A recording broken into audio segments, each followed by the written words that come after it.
I spent my whole life living in my sister's shadow. Dove was the perfect daughter, the golden child, while I was the afterthought. She made sure I knew my place, tearing me down every chance she got. But life has a funny way of shifting the balance. I worked hard, built a life of my own, and found love with a man who saw me for who I truly was. And just when I thought I was finally free from her games, she came back. This time, she wasn't just after my happiness. She wanted to take everything.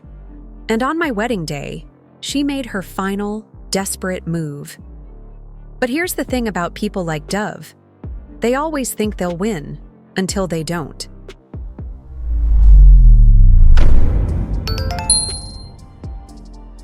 I always knew Dove and I were different.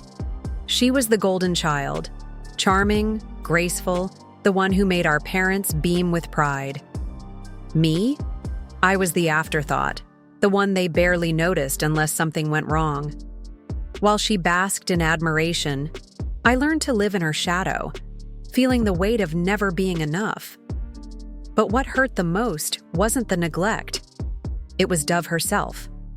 The way she looked at me, as if I were some pathetic inconvenience, someone she barely tolerated.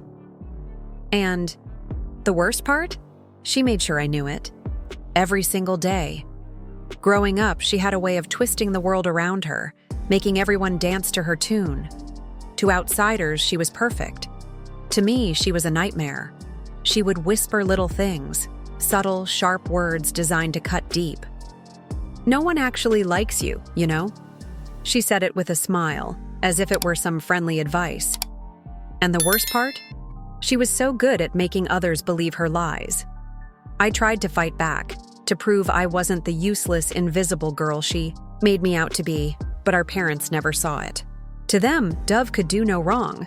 I thought that once we grew up, things would change. That maybe, just maybe, life would balance the scales. But people like Dove don't change. They adapt.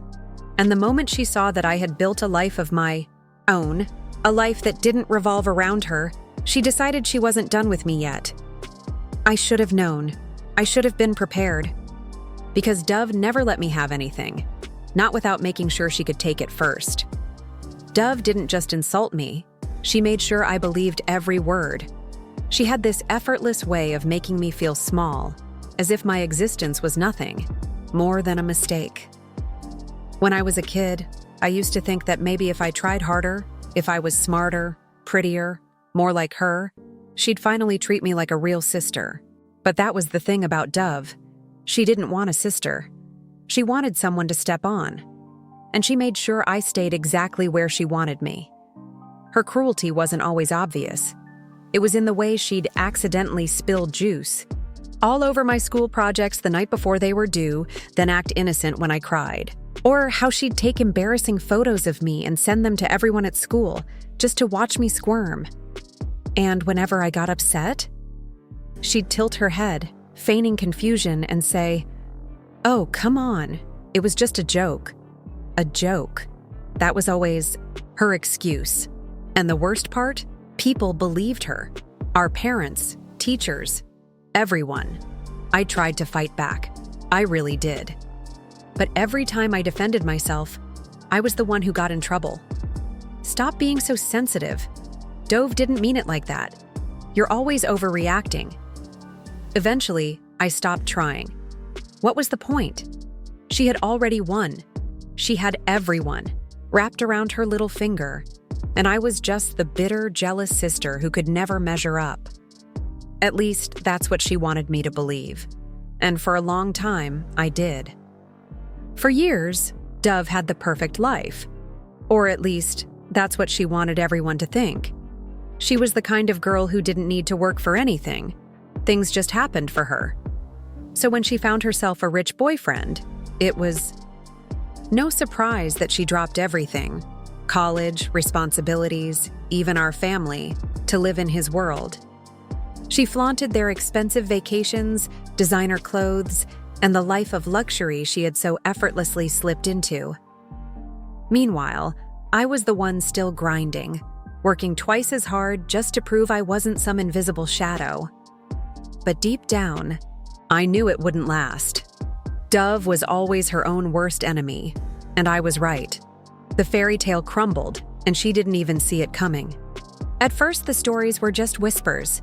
Her temper, her entitlement, the way she treated people like they were beneath her. Then reality hit. He left her. Just like that. No drawn-out drama, no second chances. One day, she was his prized possession. The next, she was a liability he couldn't wait to get rid of. And for the first time in her life, Dove didn't have a safety net. No degree, no career, no backup plan. Just the cold realization that the world didn't owe her anything.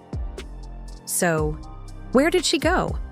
Back to the one place she always knew she could manipulate her way into, our parents' house. She walked through that door like nothing had changed, like she hadn't spent years acting as if she was too good for all of us.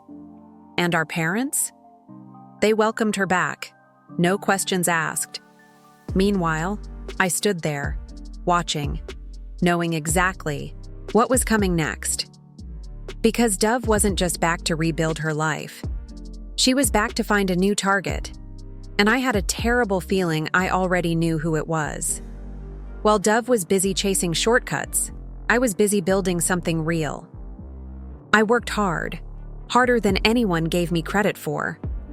Late nights, early mornings, sacrifices that no one saw. And for what? To prove that I was somebody, that I wasn't just Dove's sister or the forgotten child in our family's twisted dynamic. And finally, after years of being overlooked, I had something she could never take away from me: success. My career was everything she had never bothered to earn. I had my dream job, respect, and for the first time, even our father looked at me with something other than indifference.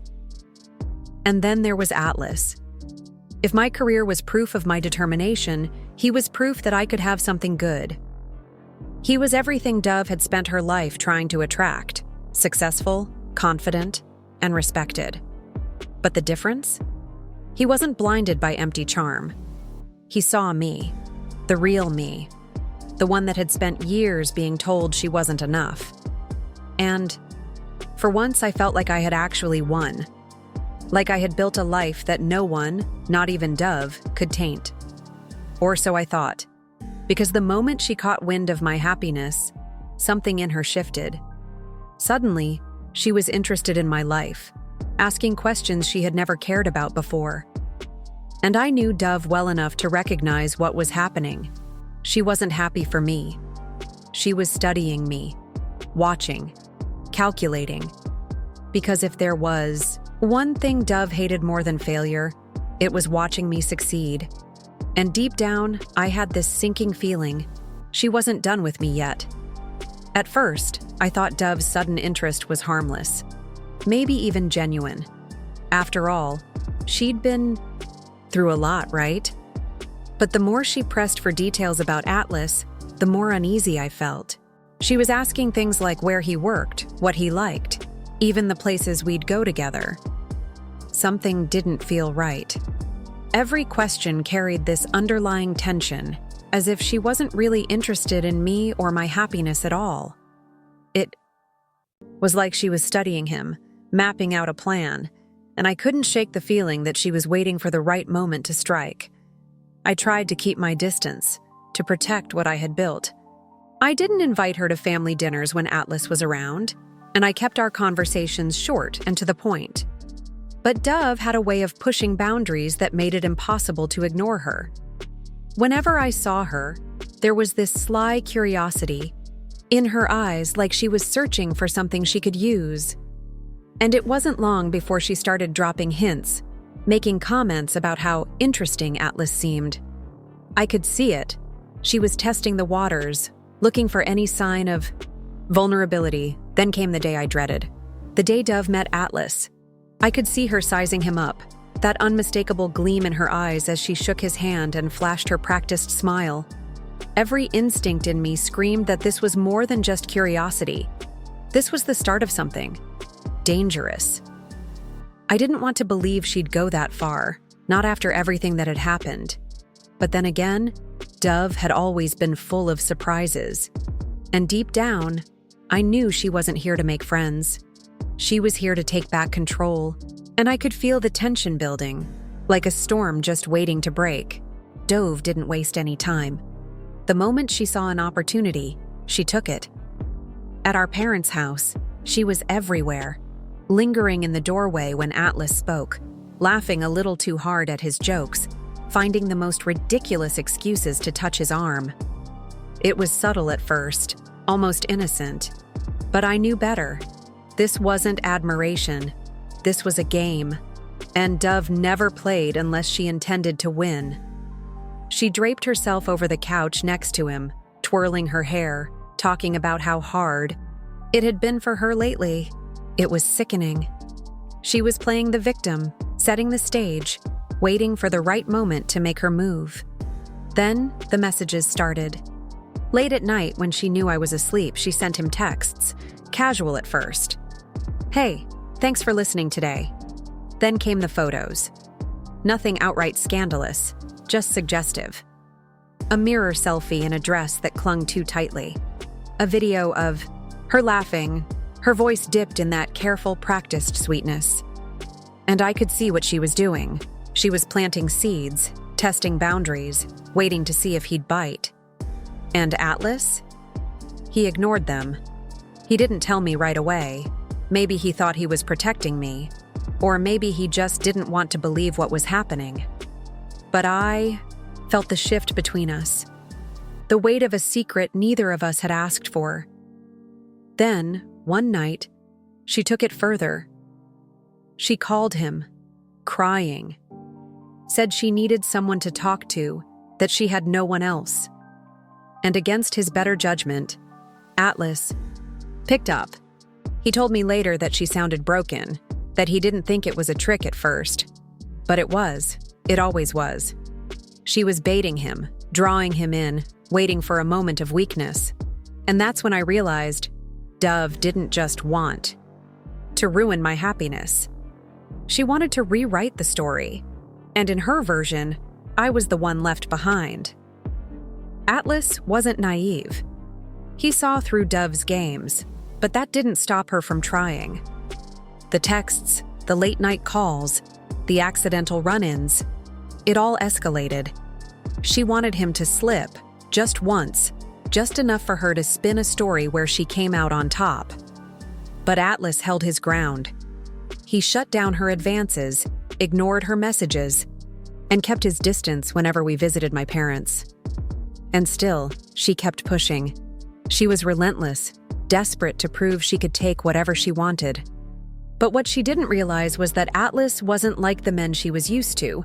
He wasn't easily fooled, and he certainly wasn't interested. Then, the calls started getting more dramatic. She'd sob into the phone, claiming she was falling apart, that she needed a friend. At first, Atlas told me about them, but when he saw how much it upset me, he started keeping them to himself. Not because he had anything to hide, but because he didn't want to cause unnecessary fights between us. I could tell something was off, though. He seemed tense, distracted. And one night I caught him staring at his phone, jaw clenched, debating whether to answer. That's when I knew. Dove was getting worse. She wasn't just playing games anymore. She was obsessed. Atlas finally had enough.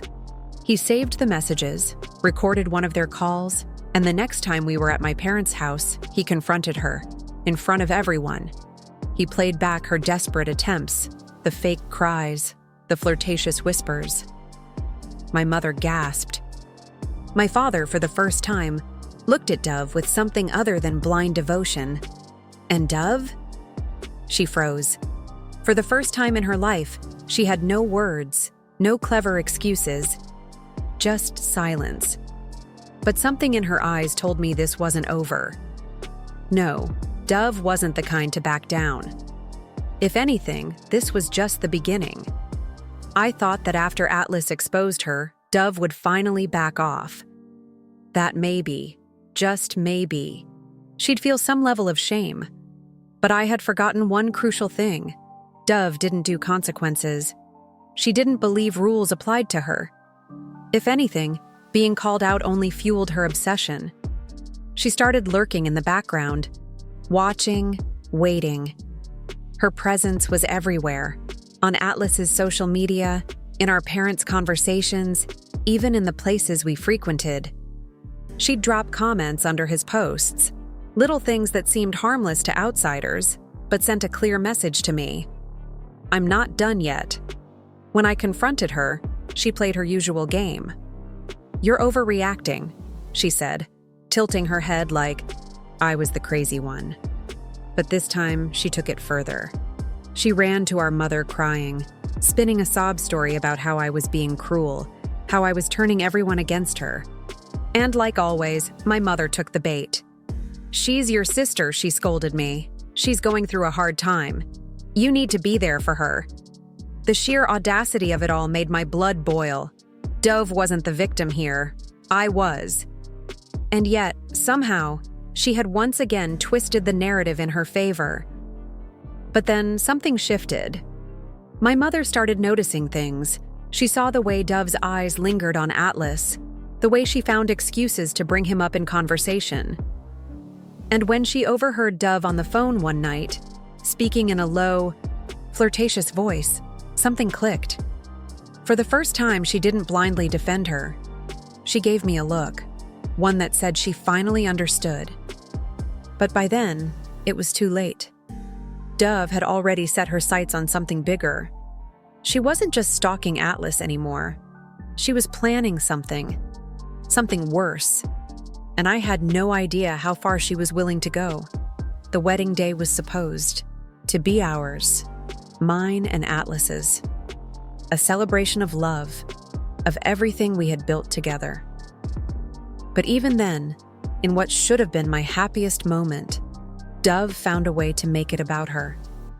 She showed up looking too perfect, her dress just barely appropriate, her eyes scanning the room like a hunter waiting for the right moment. I felt it in my gut. Something was coming. But I never could have imagined just how far she would go, at tea. Some point during the reception, Atlas started feeling strange, dizzy, disoriented. His words slurred, his movements slow. My heart dropped as I watched him struggle to keep himself upright. Something was wrong, very wrong.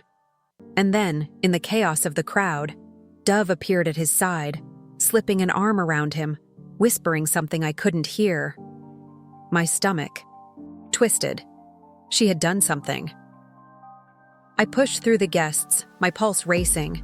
But before I could reach them, Atlas's best man, thank God for him, stepped in. And that's when the truth unraveled. It was all caught on camera. The drink Dove had handed him, the way she watched him closely as he drank, waiting for it to take effect. And then, her biggest mistake, leading him toward a secluded room, trying to create a scene she could later twist into her own fabricated truth. But she wasn't expecting to be seen. She wasn't expecting evidence. And when the video played back, when everyone saw the truth, the room turned ice cold. My father's face went pale. My mother gasped. And Dove? For the first time, she had nowhere to run. No excuses. No charming smile to get her out of it. She was caught. And there was no escaping this. The silence after the video played was suffocating.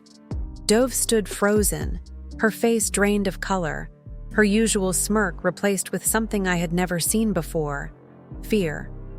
My father, the man who had always defended her, didn't say a word. He just looked at her, as if seeing her for the first time. And then, with a quiet, firm voice, he told her to leave. No yelling. No dramatic confrontation. Just a simple, undeniable command. Dove had finally crossed a line that even he couldn't ignore. And this time, there was no coming back from it. Security escorted her out before she could cause any more damage. I watched as she tried to fight it, her voice desperate, her hands grabbing at nothing. But no one was listening anymore. No one was falling for her games. And just like that, she was gone. My mother, still shaken, turned turned to me with tears in her eyes. Maybe she wanted to apologize. Maybe she finally understood what I had been trying to tell her for years. But in that moment, I didn't need her to say anything. The truth was right there, undeniable. Dove had burned every bridge she had left, and now she was completely, utterly alone. The wedding went on, but the damage lingered. Atlas and I said our vows, and I smiled for the photos, but there was an ache inside me that I couldn't quite shake, because even though Dove was gone, the scars she left behind remained. I should have felt victorious, but all I felt was exhausted. She had spent her whole life trying to take things from me, my confidence, my happiness, my future. And now, after all of it, I was still standing. I had won. But at what cost? Keep watching our stories by clicking on one of the videos that appear on the screen, and don't forget to subscribe to the channel and turn on notifications to be alerted about new videos. See you next time.